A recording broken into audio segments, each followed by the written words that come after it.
If we use self-aggression to quell self-aggression, it won't work. So working on yourself, cool, but that can only get us so far. You talk about the problem with the self-help movement and the sort of idea of self-improvement. And you kind of suggest that it might not be the best way to look at how we deal with ourselves in life. Can you explain that? Self-help starts from the perspective that there's something wrong with you and we should fix it. And the mind that created the problem is going to be the mind that solves the problem. And that can get us someplace, but only so far. Only so far. First of all, because it begins with a kind of self-aggression. Stop, fix, be different. Sometimes very appropriately. Stop being an addict, stop being impatient, so forth. Both Buddhism and the Enneagram start from the polar opposite perspective, which is there is nothing wrong with you. You're just looking at it incorrectly. And in Buddhism, it's perception that's wrong. Your perception is wrong. Exactly. Any idea that you are broken, of course, we all have things we need to fix about ourselves on the conventional plane. But in the wisdom world, in the beyond conventional mind, there's a kind of innate perfection that you're born with. It doesn't mean you're perfect, even though it's an innate perfection. It doesn't mean you don't have faults, obviously, but it means you're starting from a place of wholeness. And whatever you think is broken about you is a symptom of your confusion about your worthiness. So we all, in a sense, have our own true Buddha nature, right? Which is often covered over by our beliefs, our attitudes, our perceptions, our projections, the clouding of our minds. 100%. Sorry, didn't mean to interrupt you, but No. Once long ago, someone, Sharon Salzberg, a great loving kindness Buddhist teacher, asked the Dalai Lama how she could help her students who suffered from low self-esteem. It was like 40 years ago or something. And in her story, he's back and forth with his translator. What does this mean, low self-esteem? What does this mean? And finally, the translator said, means you don't like yourself, something like that. He was shocked, and his answer was, how can you not like yourself if you possess Buddha nature? And that's the pith. You're awake. You're awake. Yeah. Amazing. That's just so beautiful. So this is really cool. I mean, I think we talked about this, but I majored in Buddhism in college, and that was how I sort of got into healing, was understanding Buddhism as a healing art, really as a way of healing the mind. And then, of course, I studied the Enneagram, which many of you probably haven't heard about, but it's very archaic, ancient system of personality typing that helps you see where your traits are and how your personality is and why it's like that, and how it can manifest in really positive ways, or often, if you have not really kind of gotten your act together, can show up in negative ways. And we're going to talk about how those two fields intersect, the Buddhist Enneagram. So let's start off, Susan, by talking about what is the Enneagram? Like, just give us a kind of high level view of this concept. I think most people understand what Buddhism is, but I'm sure many people don't even know what the Enneagram is. So What is Enneagram? Where did it come from? Who invented it? Why does it matter? And why should we care? Yeah, okay, no problem. And did 3 sentences or less. No, just kidding.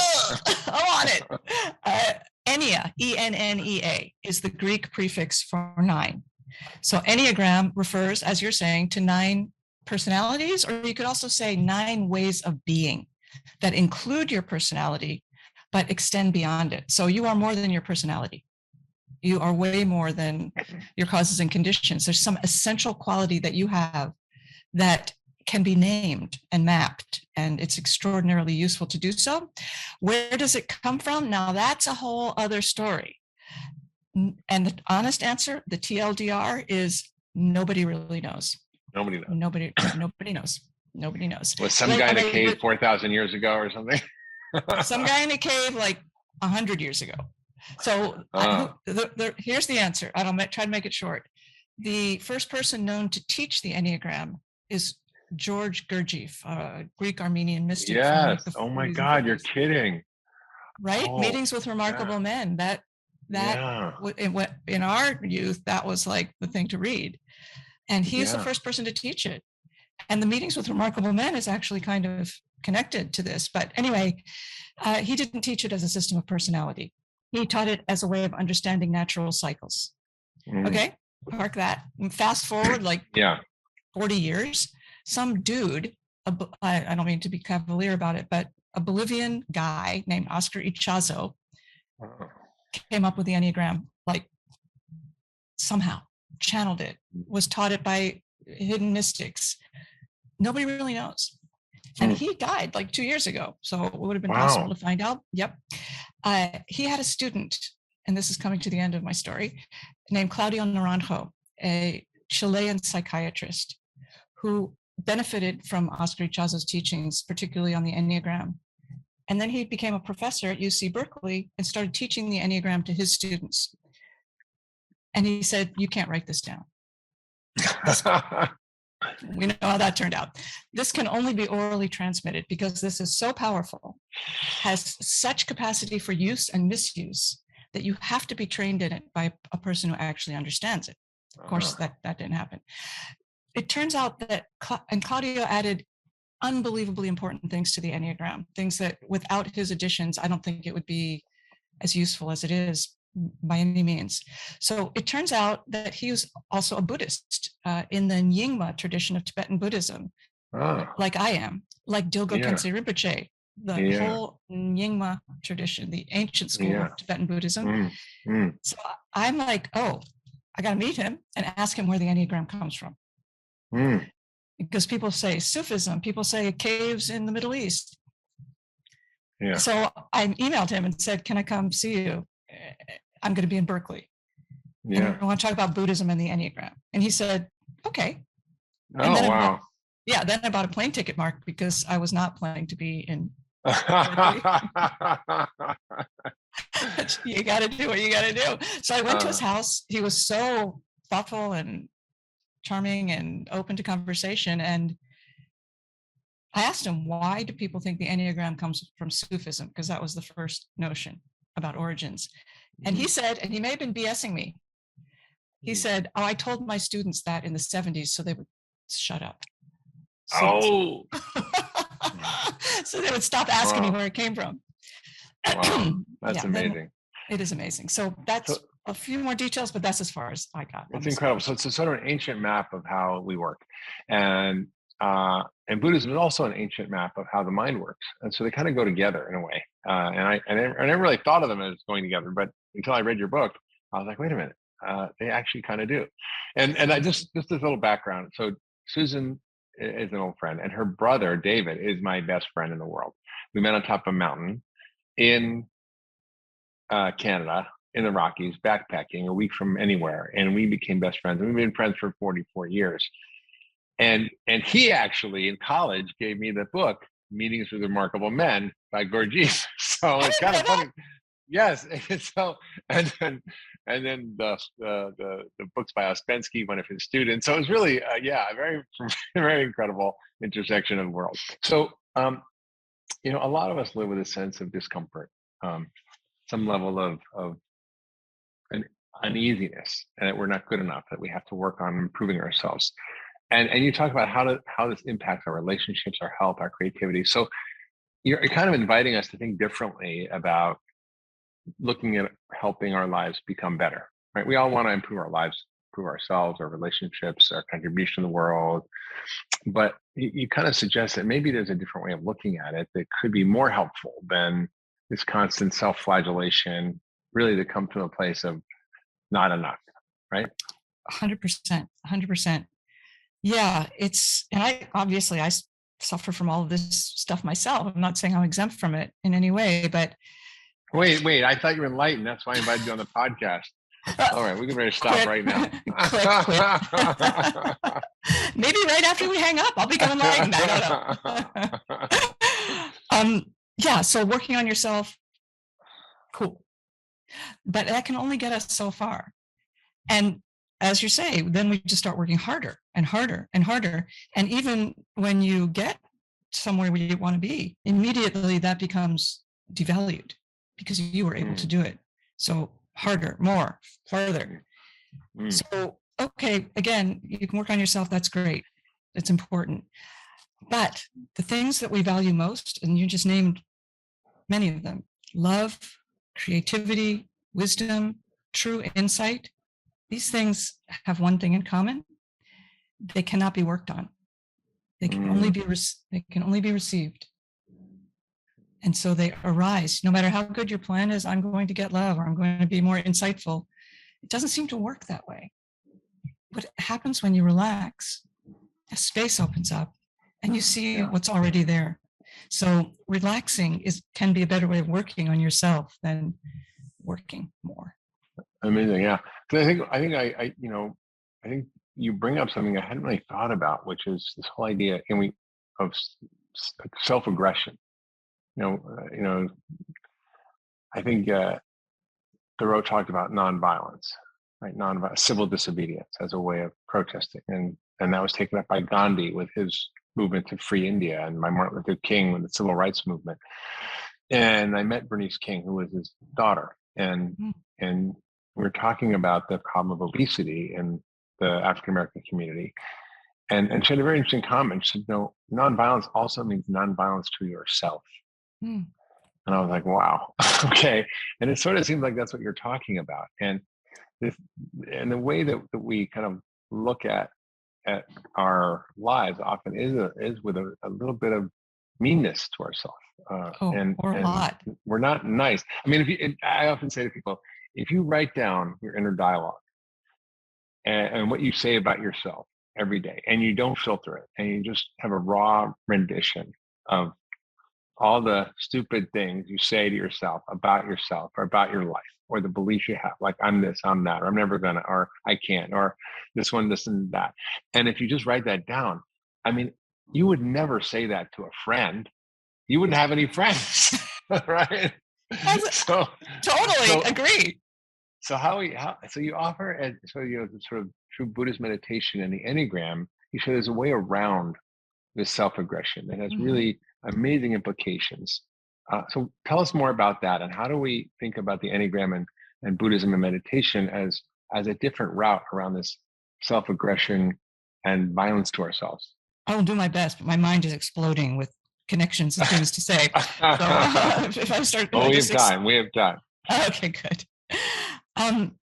What Bernice King said is everything. It is the pith of the pith. If we use self-aggression to quell self-aggression, it won't work. It's like being attached to non-attachment. Well, you're already in Palookaville. Something else has to happen. You can't beat yourself up to be less aggressive by saying, don't do that, stop. By policing your thoughts and having this hypervigilance of, that was aggressive. Well, that's already, you're trapped. Mm-hmm. It's the same thing with compassion. The antithesis of aggression is compassion. Mm-hmm. And in the Buddhist view, as I'm sure you know, in loving kindness practice, for example, it starts in a particular way. It starts with you, then a loved one, then a stranger, and so forth, then an enemy. But without that first part, without being able to express compassion toward yourself genuinely, all the other dominoes do not fall. You cannot have aggression even for your loved one. I mean, compassion even for your loved ones, much less an enemy. It flowers from within, from planting the seed of softness toward yourself, which can only be planted with more softness. So if you experience gentleness, which doesn't mean toward yourself, which doesn't mean being nice, the practice of meditation is the practice of gentleness, not by being like, I'm cool, everything's cool, but by seeing what arises. I'm angry, I'm happy, I'm bored, this is icky, I love it, and letting go, to come back, in this case, to the breath, which is the stand-in for life. It's not about being conscious of your breath. Then you experience the flow of being with your inner experience with a kind of sweetness rather than manipulation. Does that make sense? Yeah. I mean, it's kind of a paradox, right, Susan? Because we can kind of get all the things we want, but by letting go and kind of releasing the drive that makes us often really miserable and unhappy. And I've actually figured this out in the last few years, and it's taken me a long freaking time. Say even though more. I studied How? Buddhism over 40 years ago. And I really began to understand that the more I just release, let go, and not try to force life and be alert to what's happening and then meet it where it is as it comes, that way more fun stuff happens, way more magic happens. I get Mhm, exactly what I want. And I get actually even things that I couldn't even imagine that I would ever get. And it's easy without mhm, effort. And it's just a weird phenomena that as soon as I sort of stopped trying, mhm. everything started working out. That's awesome. I'm happy for you because I love you. And I also have my own way of relating to that. The older I get, the more I feel like I'm not crafting my life. Everything I do to try to make things happen, 5-year plans, for me, that Oh just yeah. has never worked, ever, ever. Some people maybe, but so I don't feel like I'm crafting my life. I feel like I'm shepherding it. Like Yeah. it wants to go somewhere. It wants to be something. It happens to include me, but it couldn't happen without me, but it's also not about me. Where does it Yeah. want to go? What is my life Yeah. trying to say to me Yeah. right now? That's been more Yeah. fruitful. Yeah. It's such a powerful thing. And it's hard for people to really accept that because we think we have to force our life. We have to try. We have to work hard. We have to accomplish. We have to strive. And all the striving and hustling and pushing, and whether it's around love or work or health or any aspect of our life, it often gets in the way of us actually just being free and meeting what is and having joy in our life and having happiness and having peace. Yeah. All of a sudden, when you let go of having things needing to be a certain way, and you get to actually witness what is, which is often way more amazing. And what's so much of the time we have the filter in front of us that doesn't let us see the magic and beauty of what actually is. And I actually I didn't share this with you, but I went to a cabin in Vermont for a month last December to just be. It was like a retreat, and I took away all technology, books. I had a few spiritual books that I read. Actually, one of them was the Gita, which is about basically not being attached to the fruit of your work. So just sort of doing what you got to do, but letting go, basically. Mhm, mhm. And it was such a profound experience. At first, it was super uncomfortable. I resisted it. I was agitated, antsy. Where's my phone? I want my text messages. Nobody loves me. Like I'm out of the world. Nobody. And and what was really quite amazing was after a little while, it all settled down, and I would just sit. And I would sit in the morning and drink my tea. I'd light the wood Mhm. stove. I'd watch the mountain, be the mountain, and every day the mountain was different. And then I would take walks by myself and just be without stimulation, without constant like distraction. And Mhm. I just got to realize what a beautiful thing it is to be alive, and what a incredible gift it is to just be, and how miraculous everything is, and how beautiful everything is. And all I need to do is just be, and didn't really need anything. And then when you let go of that neediness in life, then all of a sudden everything's kind of gravy. David said that to me. We're 19. We're sitting on the floor of his little apartment in Ithaca, where he went to college, and he's like, "Mark, once you have your food and your clothes and a place to sleep, then everything else is gravy." Like, okay, and that was really stuck with me. Uh, and so um, the challenge around this, and I mean, you and I are lucky to be able to sort of do these practices and work on ourselves in this beautiful way.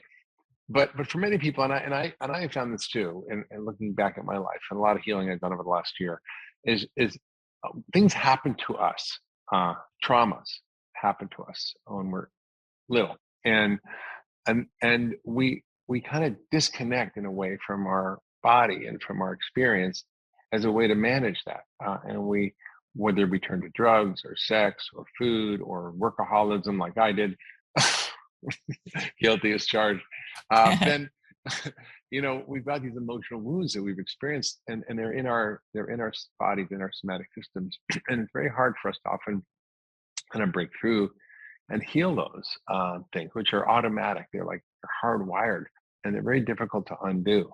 And so I noticed this for myself, but it really wasn't until I really started to kind of deal with the physiology of those experiences, and to kind of look at what happened to me and deal with those traumas of my childhood, Mm, that I was able to kind of get more free. mm, So how do sort of learning to sort of stop and be in your body allow us to step out of these reactive patterns and engage with the things that matter to us, that we care about our values, because all of us, want to be happy. We want to be at peace. We want to meet the world in a loving way, but there's so much always in the way. And then we kind of live in a world of fear and of disconnection. And I think, how do we break through that? Well, that is the question. You're going to give us the answer. Oh yeah. Wait for it. Yeah. Well, first of all, trauma, that's very, very, very important thing to note. Trauma in my work as a Buddhist teacher, that's a different category. And often people say, well, sit with it, bring it to the cushion, meditate. No, not trauma. No, that's your limbic system. Or, I mean, obviously, you know way more about this than me, but you can't say to an animal, just meditate on it. And when our animal brain is activated, it's akin to doing that. Just stop. No, it doesn't work that way. So trauma needs professional care. It needs a lot of support, a lot of love. It's a different category. But the wounds, let's say, separating for our conversation, traumas and wounds, that's different. So the first thing that is really useful is to give up the idea of changing it through willpower and techniques. And that means dropping self-aggression. So in the Buddhist view, there are 3 ways to work with very painful emotions, including depression, rage, fear, all the things.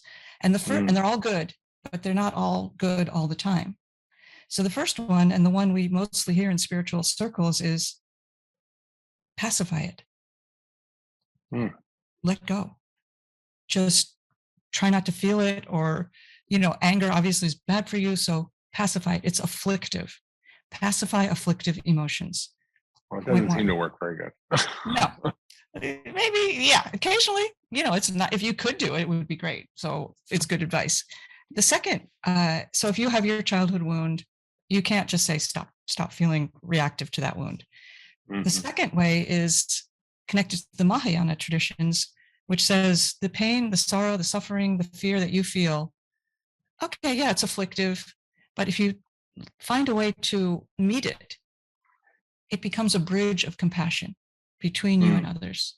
Because, and you know this, I know you know this, I see you do it all the time. You meet someone who's suffering with something you have also experienced. And because you didn't brush it away, you have endless compassion for them. Yeah. So it's the heart opening way of relating with painful feelings. And then the third way is most germane for this conversation, is afflictive. Okay, bridge of compassion. Okay, whatever. Make room for it. Make room for it. Expand to include it. So make friends with it. Experience gentleness toward your sorrows, your fears, which means relax with them, just like we were talking about. When you relax with your anger, which doesn't mean you stop feeling angry, it means you feel it. So usually that's in your body. Your shoulders go like this, or your body temperature feels hotter. If you find that feeling and then separate it from the storyline, this is the great advice of the wonderful Pema Chodron, feel the feeling and drop the story. It's because of this, or I have to do that, or this wouldn't have happened, or whatever it is. Let go and just head towards the feeling and sit with it like you would a parent and a child. Not just to extend some kind of friendship toward it. Then, according to this third view, and the view of Kensei Rinpoche, in fact, something starts to metabolize that is beyond your psychology and your willpower. Something starts to move. But when we just keep trying to box it out or use it, I'm going to learn something from this. That metabolization process doesn't help. And finally, you see that every painful thing you feel is actually a masked form of wisdom. And the Enneagram says the same thing. So anger, for example, the most afflictive, probably of the afflictive emotions, causes the most damage. In this view, if you take the story away from anger, you did this, I did that, and you feel it, it's like this unbelievably potent form of wakefulness. You can't be angry and sleepy. So, you can't, yeah. So it's a kind of fierce clarity. And so anger and mirror-like wisdom, as it's called, are the same thing. But when we start mucking with this is, you don't get this. Yeah. Well, it's amazing. So you basically kind of talked a lot about kind of a Buddhist framework for thinking about how we meet our emotions, how we meet our lives, how we are kind to ourselves, how we recognize we're perfect already, and we just have to realize that the things that are in our way are just our mental constructs and our beliefs and our frameworks and our perceptions that kind of generate all these negative emotions and feelings. And there's an ancient Buddhist path to working with that. But you wrote this book called the Buddhist Enneagram, which somehow brings in the Enneagram into the conversation.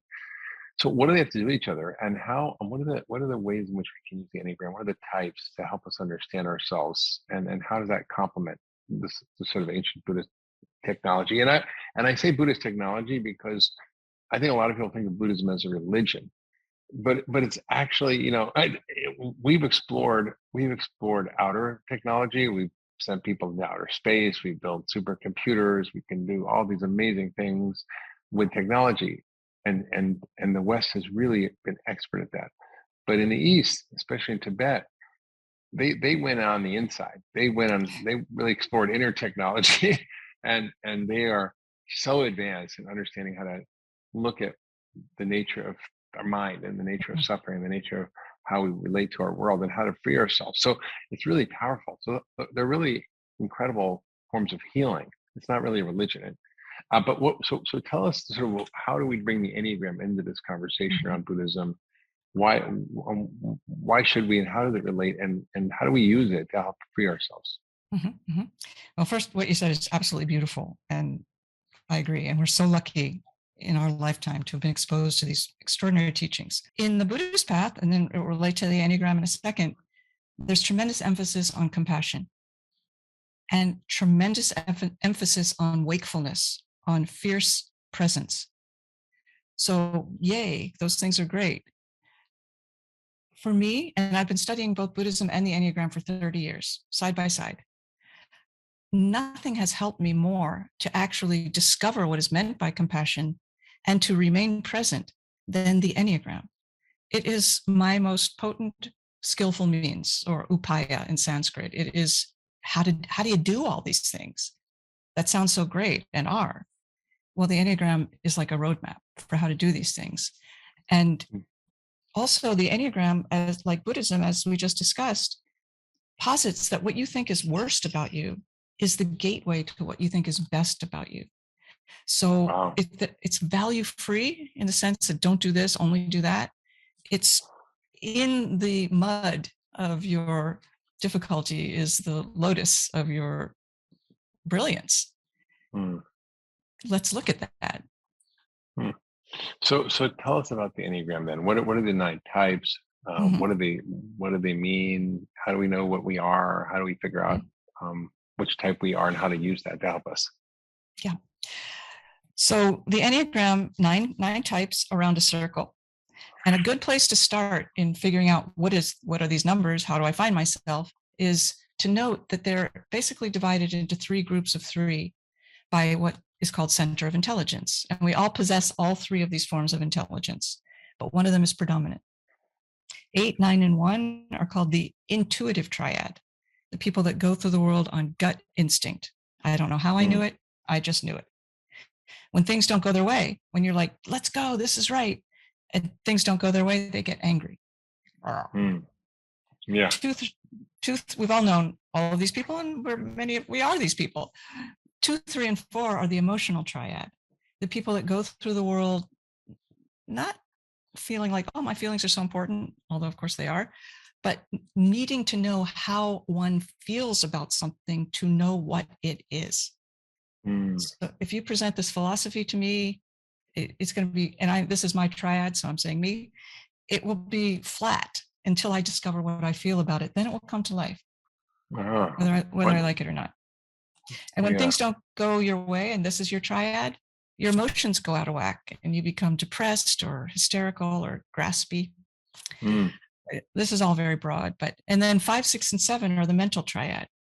People who need to know how the history, the research, the patterns, I see you smiling. That's me. I know. And thank God, because your ability to do that has brought enormous gifts to planet Earth. So it just doesn't have any meaning. Like when sometimes I think, oh, I'm watching the weather report or listening to the weather report, and the guys or the woman is saying, this front is coming. I'm like, I don't care why it's going to be this weather. I just want to know what the weather will be. So it's a terrible example of, in the mental triad, the why it's going to be this way is valuable and gives it dimension. And then when things don't go their way, the thinking speeds up. What if I do this? What if that happens? I better have another plan. And so that's called anxiety.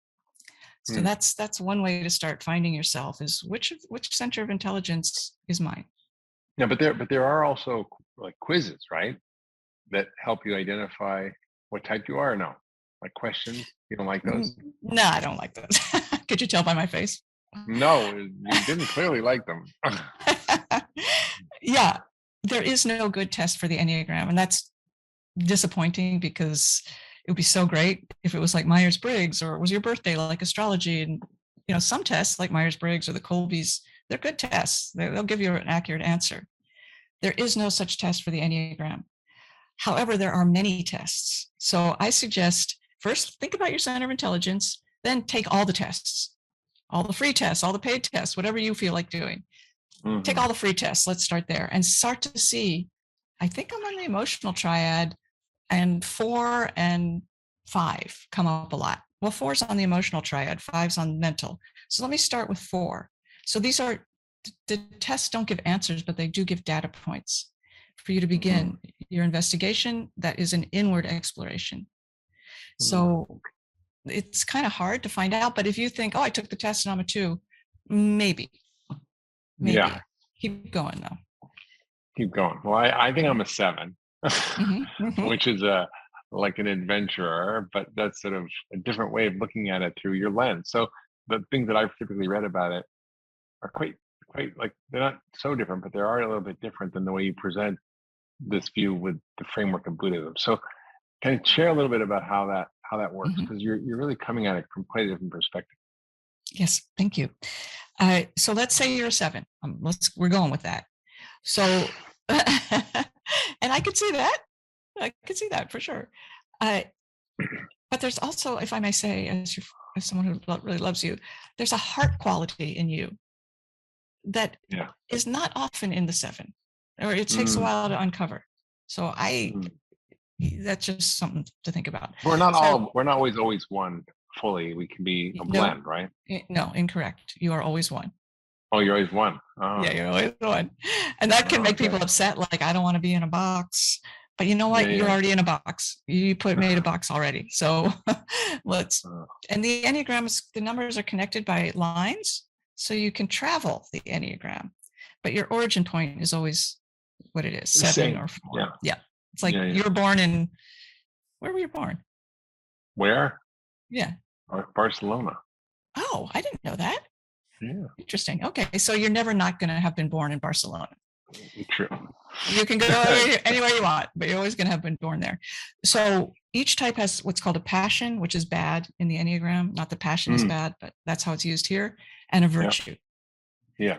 That's the spectrum, like anger to discriminating wisdom, or mirror-like wisdom. Gluttony is the passion of 7. Yeah, too much. This is good. Let's have a lot more. Yeah. Whatever it is. 31 flavors of ice cream, right? Exactly. I need 32. Let's go find that 32nd one. You mean like 20 books in 20 years? Is that what you mean? 14 New York Times bestsellers? Maybe.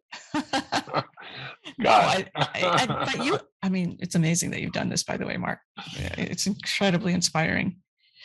So yeah, gluttony. And then you already described this arc, by the way, in your journey to the cabin in Vermont.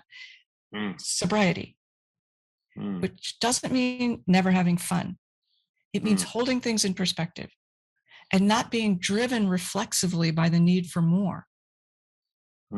So if you don't have gluttony, like if you never have dark, you never know what light is. If you don't have gluttony, you don't actually know what sobriety is. So they're on a spectrum. And the journey for 7s is to travel from gluttony to sobriety. And in my book, I introduced a Buddhist teaching for each of those journeys. Wow. How do you let go of gluttony or not let go? How do you see the sobriety within gluttony? Well, How let's do make you, it all about me. How do I fix it? shall we? Okay.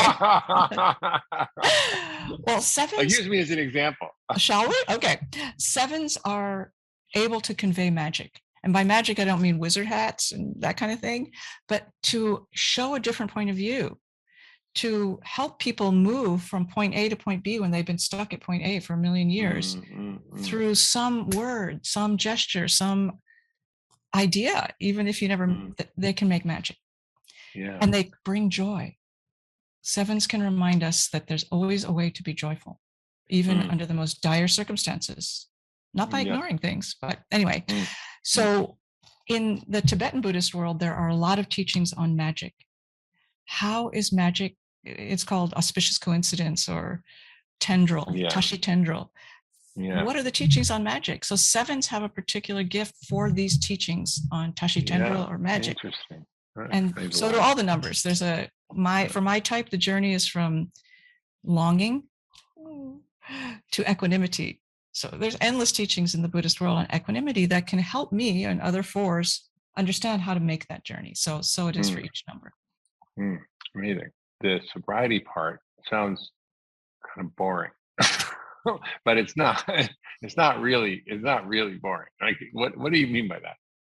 What I mean by that is what you discovered in the cabin in Vermont when you let go of your text messages, and it was caused anxiety because it would, of course. And you were like, blah, you fought through it, and then you read some books, and then something relaxed, and you saw the beauty of what is without having to add anything to it or make it into something.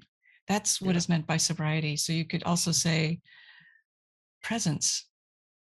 Maybe it's taken me 60 years to get sober then. Hey, you're there. Amazing. Well, it totally changed my life. But how would you explain the beauty of sobriety in this sense of looking at it?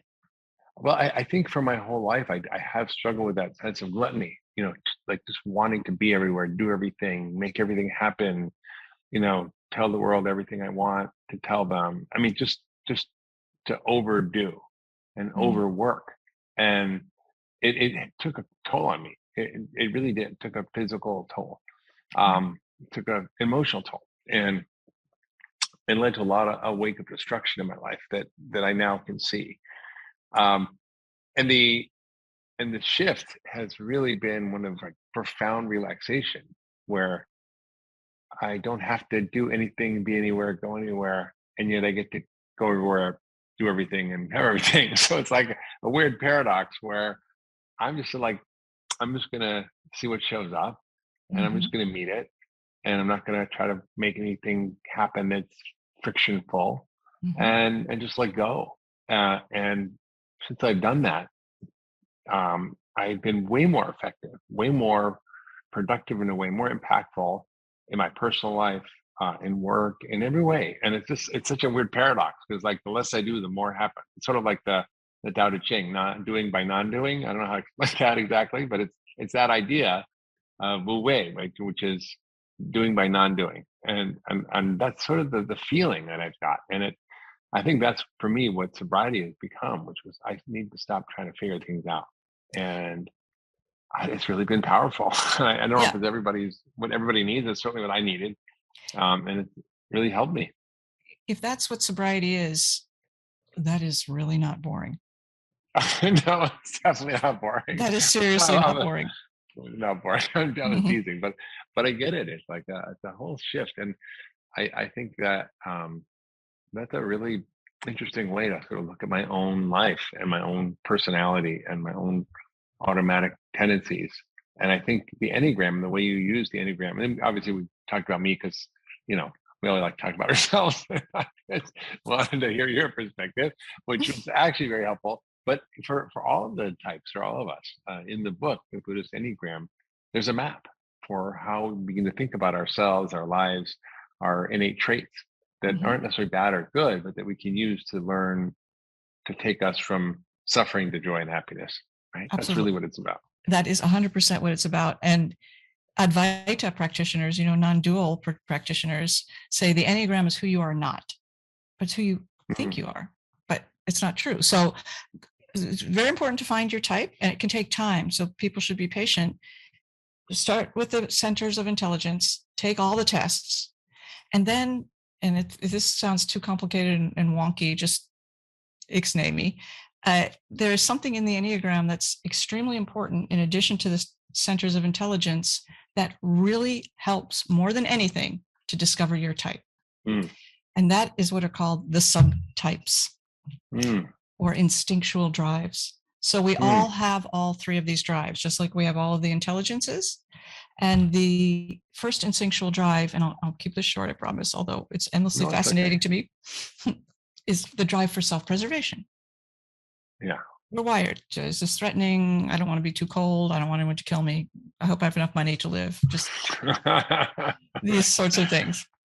And second drive is social, which I want to connect with. I want to be part of a tribe. I want to connect with a family or be part of something bigger than myself, whether it's a neighborhood or a political party or a environmental movement. I want to find my place.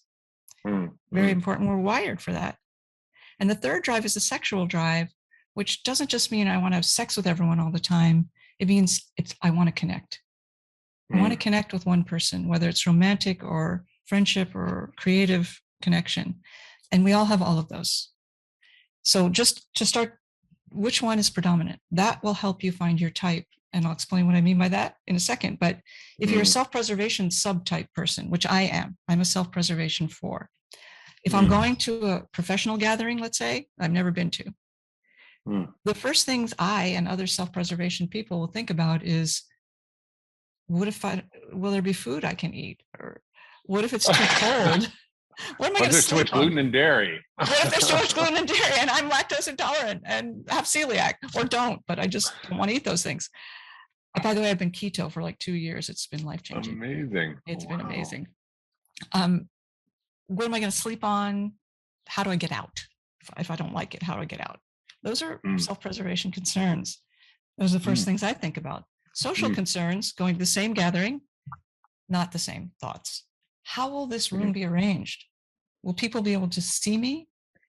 Will I be called upon to say anything? How do I feel about being associated with this group? Does it make me proud or not? People go out to eat. Will they invite me? So those are different concerns. And then the sexual subtype people will think, will there be someone there who I can connect with and share this with, who will get me and who I can like make snarky comments to or happy comments, someone I can go through this with. So I never would have thought I was a 4, but I knew I was self-preservation. That was easy. And then when I read about self-preservation 4 as opposed to social 4 or sexual 4, it was like ding, ding, ding. All the bells rang. All of them, every single one. Amazing. Oh, so how does this all help us get free from all the stories and negative emotions we have? Because, we talked about it earlier, but our inner dialogue is our worst enemy, right? These automatic negative thoughts or ants, my friend Daniel even calls them. He says, don't believe every stupid thought you have. And for me, one of the most powerful things I've ever done in my life was... Including that one. Yeah, right, including that one. And one of the most powerful things I ever did was just write down my inner dialogue every day for months and months and months, and unfiltered. And I shared it with a friend who was a coach, and it was so helpful because I knew she wasn't going to judge me, and I was able to be completely honest and free. Things that I wouldn't even admit that I thought myself, right? But when you put them down, you're like, oh wow, I'm actually feeling that. I'm actually thinking that, and it sort of helped me kind of release it. But that was my process. How do you kind of get rid of the things that block you from love, block you from meeting your life fully, from actually the joy and happiness or your true Buddha nature as you talk about it? Because all those negative thoughts and stories, they create this sort of armor around us. And I think a lot of us walk around like, the knights of yore with this steel armor that prevents us from actually... It protects us, but it also prevents us from actually experiencing life fully. Fully, totally. I'm right there with you on all that. And I have sort of 2 answers. The first is you can't just take the armor off because it will just go right back. It just goes right back. And if you take a sword to it, if you hate it, if you stomp on it, you're just recreating the negative self-talk. You're a terrible person because you think you're a terrible person. And you're mean to yourself about being mean to yourself. That just will not work. Aggression never quells aggression, ever. You don't have to be a Buddhist to know that, or anything else. So the first step is always the same thing. Make friends with it. Just what you did. You wrote it down. You didn't say, I'm writing down what I wish I thought. You wrote down what you did think. And that, in the Buddhist tradition, is called shining the light of awareness on what is. And that's the first step. So the great Zen teacher and poet, I love this thing. He said, attention is the most basic form of love. Through it, we bless and are blessed. So there's no love without attention. So you first place your attention on the thing, and that's love. And then the edges start to soften. It could take a minute. It could take a year. Usually it softens and hardens, but that initiates a process. So that Buddhism and meditation really, really helps with that. And the Enneagram helps because it helps you reframe what you may think is awful about you as something that is maybe not awful, maybe great, or just your wiring. So for myself, for example, I'll give you a short example. I always was very hard on myself for not being a good friend. Because I'm not. I mean, I love my friends. I have a lot of love in my heart, but I've never been the kind of person to hang out or let's chat, let's go somewhere together. It's terrible. So I've lost friends. They think I don't care about them because I don't connect in that way. And then when I realized, oh, I'm a 4, all of my emotional energy is going in and all these various other things about a 4, I saw I was never going to be that kind of friend. But if you're being born or dying, call me. I will be your best friend. And that's my gift for friendship. And it may be great, it may be horrible, but it just is. So I was able to let myself off the hook for this decades of diatribe against myself and just go, okay, this is how I extend friendship. And that's how it is. That's amazing. Wow. So you talk about a kind of meditation in the book that is an ancient Tibetan practice called Tonglen meditation that helps us deal with all this pain that we feel, and how we meet it and how it can actually hold the key to healing. Because it's, especially today, I think when we're all living in our villages back 100, 200 years ago, I mean, we kind of knew what was happening with our neighbors, but we didn't know instantly about all the horror and trauma of everything around the world. Maybe it was going on, but we weren't just flooded every day with negative news cycles and with just all the things that we have to deal with, from political strife to religious conflict to the diet wars. Those are some serious wars. Yeah, I'm in the middle of those. I can imagine. That's why I wrote the vegan diet. Like, hey guys, let's just kind of cool off and talk about what we know. And so there's this beautiful meditation called Tonglen meditation helps us kind of meet the challenges and transmute them. So can you tell us about that? How do we do it? What is it? Where did it come from? And I'd love to learn more about it and have our listeners learn a bit more about it too. Thank you for asking. Tonglen means the practice of sending and taking, or giving and receiving. And first, I just want to say, mostly to myself, you don't have to stick your face in the world's troubles 24/7. You got to be wise and prudent. You can't ignore and you can't bathe in it. There's some balance for each of us in how much we open to the suffering, so that we can preserve some sense of strength. And some people don't have the privilege of making that balance, but if you do, even for a minute, be kind to yourself.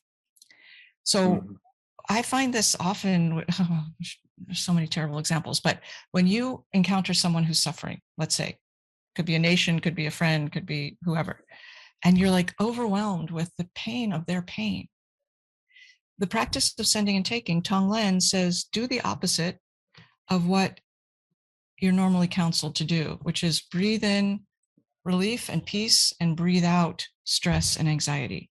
This says do the opposite for that being or that country or that situation. But first, you must start with yourself. So say you have a friend who just discovered they had a serious illness. So you start with yourself. Maybe you have or haven't had a serious illness, but you've had illness. And you breathe in the suffering of having an illness as a texture, not as a story. Sticky or claustrophobic, whatever you associate with bad, you breathe that in, and then you breathe out relief from that suffering to yourself in the form of opposing textures, light and bright and airy and spacious. And then you turn to your friend. You breathe in their suffering. You take it and you breathe out to them relief from that suffering in the form of textures. And then you let go of that after a minute or 5 minutes or however long you can do it. And you just sit with breath meditation exercise practice, because you have to close it with something spacious. And there's a sense of I can transmute sorrows by sharing them. And I believe, I never read this, but my experience, and I believe that the intention to hold others' suffering with them is the filter that actually creates non-suffering for yourself and others. So sometimes you worry, well, I'm going to take in this suffering. What am I going to do with it? But it's automatically liberated through the gesture of kindness, I believe. Isn't that what compassion is really, Susan? I mean, I think the idea of compassion is different than empathy. Empathy is where you feel the other person's emotions and in some way feel sort of identified with it. And compassion is where you feel the suffering of others and feel a different emotion, a different sense, which is love. I would call love, maybe something else, but it's a way where it doesn't become a poison for you. So it's totally really a meditation around compassion. Yes, it is. And compassion here is like you say, different than empathy. It's not, oh, that's too bad, I feel sad for you. It's you feel the other person's pain as your own pain. It's like a child. When you're a kid, there's no division. It's not like, oh, I feel sad for you. You feel the pain in your own body. And so, yeah, it's pain, but it's also, somebody once told me this, I cannot take credit for it. So brilliant. Compassion is the willingness to hold love and pain in your heart together. And isn't that what it feels like? Love and pain together. It's true. Right. It's true. I think that's an interesting way of thinking about it. So how do we become more compassionate? I mean, the world's pretty crazy. There's a lot to be angry about. I mean, climate change and, all the strife politically, the food system makes me pretty angry from time to time. I'm like, wait a minute, guys. I mean, I just spent a week in Washington, DC, and working with, bipartisan senators and congressmen in the White House, USDA, about trying to bring science into policy and common sense. And, and it sort of made me angry in many ways, because I felt that, there was such a block to doing the things that were right. I mean, someone said, well, we can't necessarily put kid-friendly labeling on because the manufacturers are going to push back on that. I'm like, well, wait a minute. Who are we working for? The kids or the food companies? I just, it really was disheartening. And I think there's so much to be thinking about. So how do we bring more compassion into work? And I actually did understand she was doing her job and she was trying to represent the sort of constituency she came from, and it's complicated politics, but it was really, I had to sort of bring up plenty of compassion.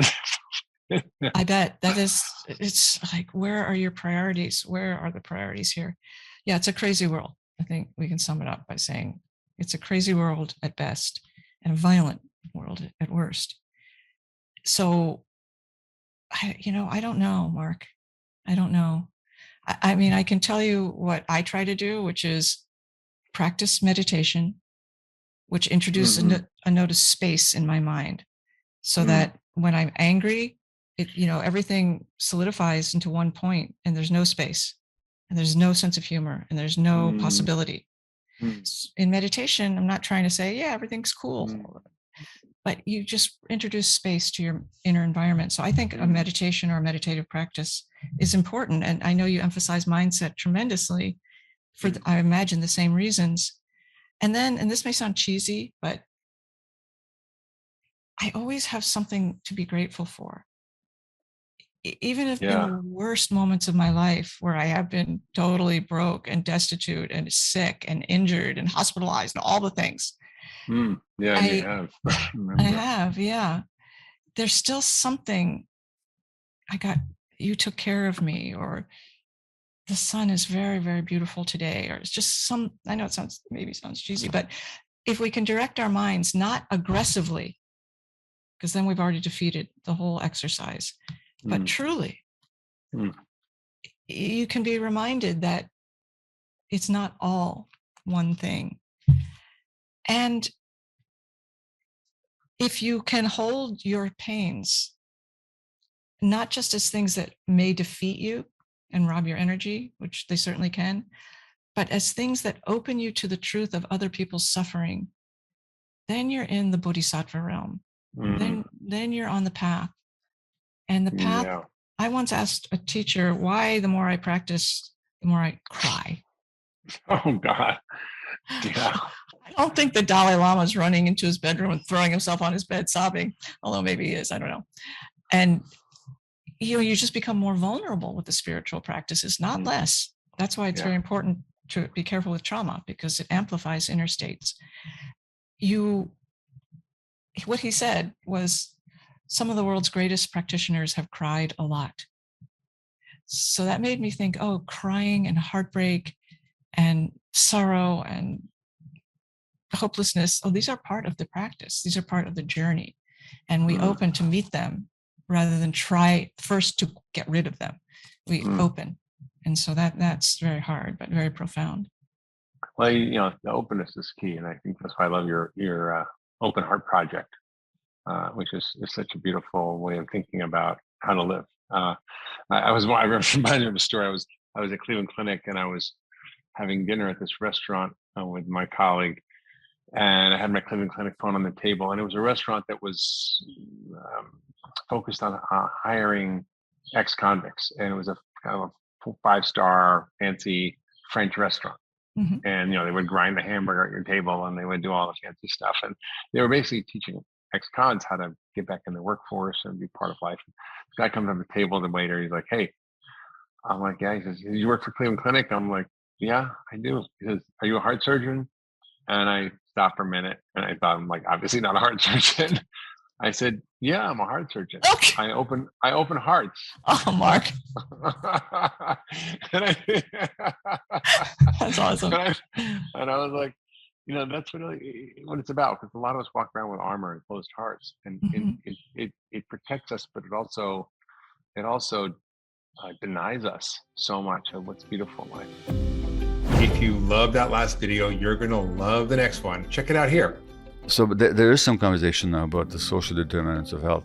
And in Chicago, in some areas of Chicago, the life expectancy is 30 years less than in the wealthier parts. And these are the social determinants. But even the social